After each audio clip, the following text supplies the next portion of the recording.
Hey everybody, about 3 weeks ago I'd introduced you to about 24 different varieties of Panicle Hydrangeas, and since then a lot has changed. So you can see we're really getting a great color show up here in northern Michigan, and we were lucky because up here we tend to get the best color off of our Panicle Hydrangeas. Some of you in other areas may never get to see this much color on a Panicle Hydrangea, and part of that has to do with our climate. So we're already starting to see a lot of cooler nights. In fact, last week up in the Upper Peninsula at my place, we got down well into below 40, which is getting into frost territory. Well, those cold nights and warm days definitely trigger the color change. So we have that advantage. We also tend to have, a decent amount of moisture, although this year September came in dry and windy. So a lot of our hydrangeas are suffering because they haven't been getting as much water. We weren't anticipating it to be quite this dry this time of year, but no worries there. But what I want to do is I'm going to take you through and just show you a couple of these different hydrangeas, talk to you a little bit more about them, and I think you're going to really like them. So Firelight is the one right here in front of me. Beautiful kind of burgundy mauve type of color on this one. It's probably one of the more saturated petals that you're going to see. That said, there are a lot of them that get a really nice rich color, but I like this one because the petals are nice and big and it is pretty showy. It's consistently this color for us. I think in other areas too, you're going to see this getting more color than you're going to find maybe on a Limelight and some of the others. So let's take a look. I'm going to walk through, and we have sold a lot of these. So some of the ones that I showed you before have moved on, and that's the reason why we grow them in grow bags, because that way we can sell them. We are a nursery and greenhouse, so that's kind of our goal. So everything I'm showing you is in pots. That means they're not going to be as big, or sometimes they're going to have a little bit more water stress than if they were in the ground, but I still think you can get a good sense of what they look like. So let me show you some of these other Panicle Hydrangeas. So I'll start here with this Limelight, and it's just starting to blush. And for some of you, this might be the maximum amount of color that you're going to see. But for us, we often can get our Limelights more into this zone, which is a very purpley kind of mauve pink color. Really beautiful. I think part of it is because the petals tend to stay a little bit, they always have a hint of lime. So when you get the pink color coming in, it tends to look a little more purple. This one in particular is a little lime, which is the little cousin of the Limelight. But they get very similar in color. And this is kind of common as well on some of the panicles, that at certain points in the season it may decide to start sending up fresh blooms. There might be several different causes for that, but it just seems like they just sometimes decide to do that. So you'll have blooms of different ages and at different stages on the same plant. So some of these older ones are going to be darker, and then they get lighter, and then even some of these are even more recent. So kind of interesting. Now I do want to show you this one that's not looking so well, and this clearly had water stress, and this one is called Pufferfish. It's really unfortunate that we basically lost the blooms on this. We could cut these off now, but we tend to just leave them. But the good thing about hydrangeas is that when they're under stress, they manage to kind of go into survival mode, and you can even see this one still sending up a new shoot.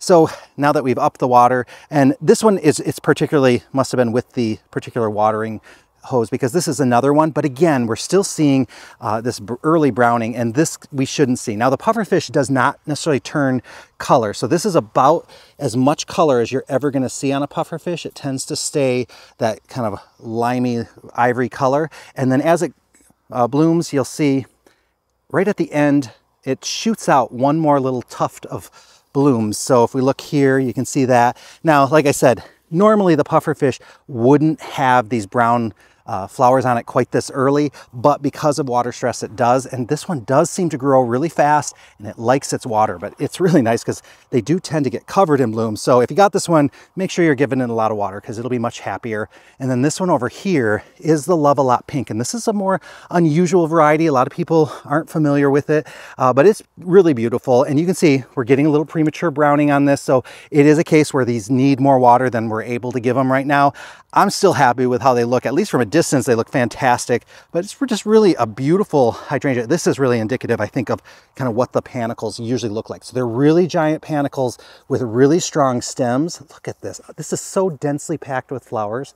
Like, I can't even get my finger in there. These things are there. It's an incredible plant. I really do love it. And it's going to just get better through the years. So I'm really impressed with this one. It's a lot of fun.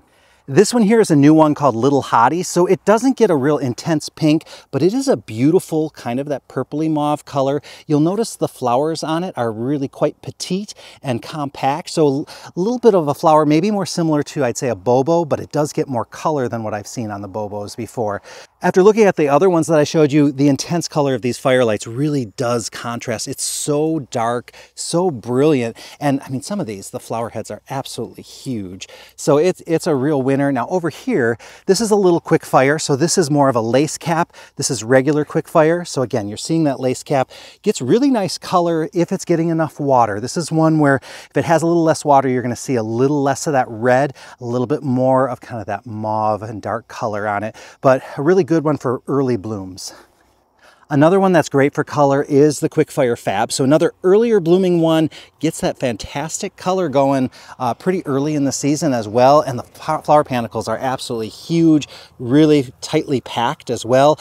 And you can see here's another example where it's decided to send up some new blooms. So it likes to tease us with a little bit of multicolor action going on. But this is a good way for you to see how it starts out this creamy white. It'll start to blush, blushes a little more, even a little more, getting quite hot pink, and then we see it graduate into more of these kind of purpley blue mauve kind of tones with that red in there. So right here we have the Pinky Winky, and this is another more lace cap one, but look at the size of the flower panicles. I mean, this is over a foot long, absolutely stunning, and it gets really great color. So you can see just how dark this one gets, and I have some Pinky Winky primes, and the color on those actually seem almost more saturated than I even see on this one. So they may have even intensified the color on that one.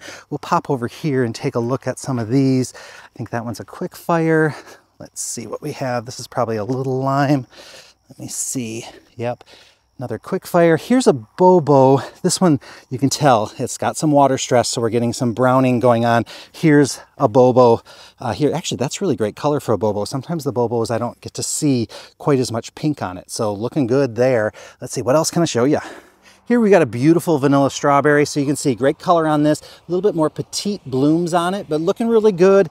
We are having, again, that water stress, and please ignore that because yours in the yard, if it's getting enough water, probably will hold up and dry much more naturally. And usually when these dry, they keep this color pretty close to what you see while it's still on the plants. So great plant for drying. Here's another cluster of little limes. I really like how it's actually got like this bicolor going on with a little bit of pink and a little bit of kind of ivory green cream color going on.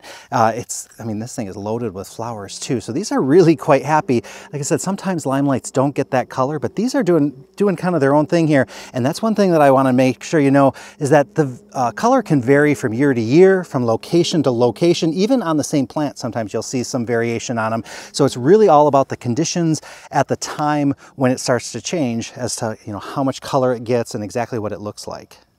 So here we have the Pinky Winky Prime, and like I said, the color on this is looking fantastic. Now these are in a smaller container than the ones we have over in the driveway. Those are in grow bags, so these aren't going to be quite as big and they're a little bit younger plants, but we're getting a really good color off of these. So this might be a little better example of the puffer fish. So keeps that kind of white color, shoots up that little extra blossom in there. And this one, like I said, barely turns pink. So you can just see that tiny bit of pink in there. But for the most part, it'll go from kind of this ivory to more of a jade or parchment color. So you're not going to see that in, you know, bright color change on this type. This one here is Diamond Rouge, and it gets a beautiful ruby kind of color to it, and it does have a little bit more of a lacier type of flower with these big flower petals and enormous flower heads. I mean, these things are all about a foot tall or wide or long, and they just kind of keep going and going. They're consistently huge. This one here is a Quick Fire Fab, and then I think there's another really beautiful bobo over here. So this one here is a regular Quick Fire. And then this one over here is that bobo. And man, look at the number of flowers on the bobo.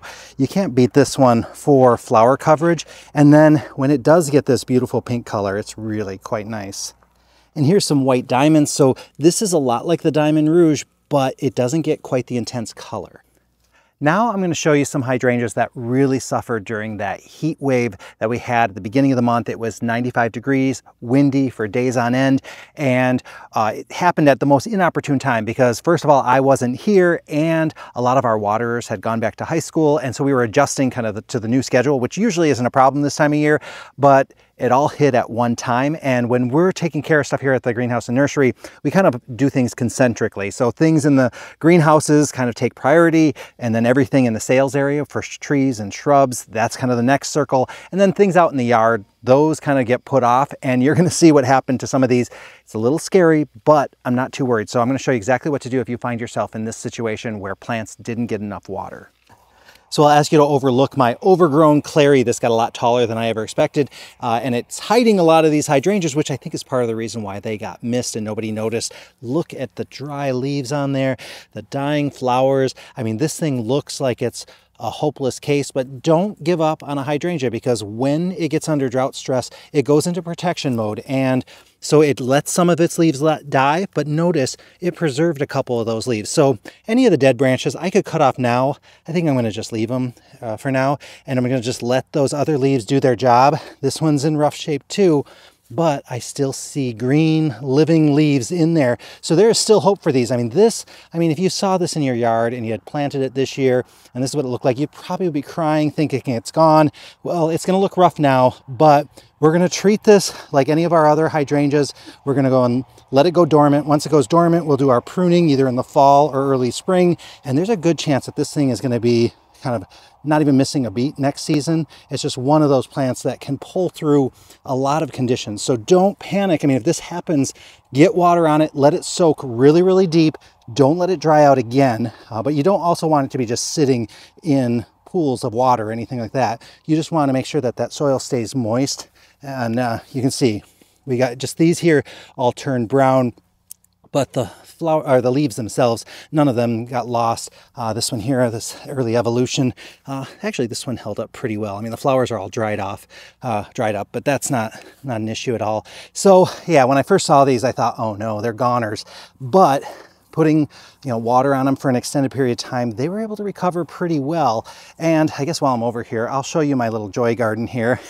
Surprisingly, with no water and lots of wind and no care, these marigolds, or the big duck marigolds, these actually pulled through really well. I have a couple of them that dried out here in the middle, so I can clean those up, but I might not get around to it. The celosia did fine. The cosmos did great. And this cosmos has been through a lot. All this variety of the Picotee variety, they've really been snapping on me, so kind of disappointing there. But they still keep going. The celosia did fine. Of course, the status, that can handle just about anything. I think I need to pull out this kind of amaranth looking stuff. I thought it was something that reseeded from last year, but it looks like a weed, so I better pull it out before it goes to seed. And then this area, this got knocked down by the wind. And then these white swan marigolds, I've been ignoring them and they kind of been showing it. So they look a little bit rough, but holy zinnia patch here.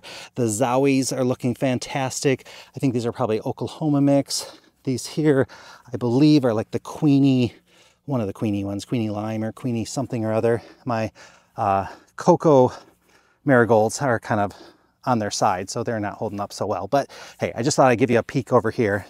And while I'm out here, I figure I should stop at these pumpkin on a stick. So even through the drought, these things have pulled through and they're definitely ready for harvesting. I'm not getting any more. I guess there are some blossoms, so there's potentially more fruit, but I'm not going to worry about that. So I do need to trim these, and I can put these into an arrangement right away now, or I can let them dry, and they look pretty good. But you can see just how dry it got.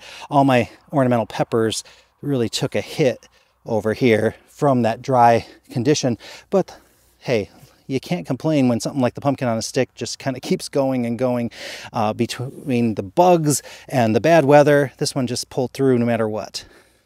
Thanks for watching, everybody. I do appreciate you spending this time with me. Hydrangeas are such an unusual plant because they're one of the few plants where the flower color changes. So we have loads of plants where the foliage will change over the season, but flower color, that's a pretty rare feat. So that change from, especially because a lot of them will start out either lime or cream, or then go to white, and then they go to pink, and then they go to these mauves and all these different colors. It's an incredible mix to be able to see, and I'm so lucky we get to witness it, and we get kind of the best show here up in the north. And and hopefully by giving your plants enough water, because that's the other thing, water stress will reduce the color that they get. So make sure your hydrangeas, your panicle hydrangeas, are getting plenty of water, and you'll be more likely to get a little bit more color off of them. So keep that in mind.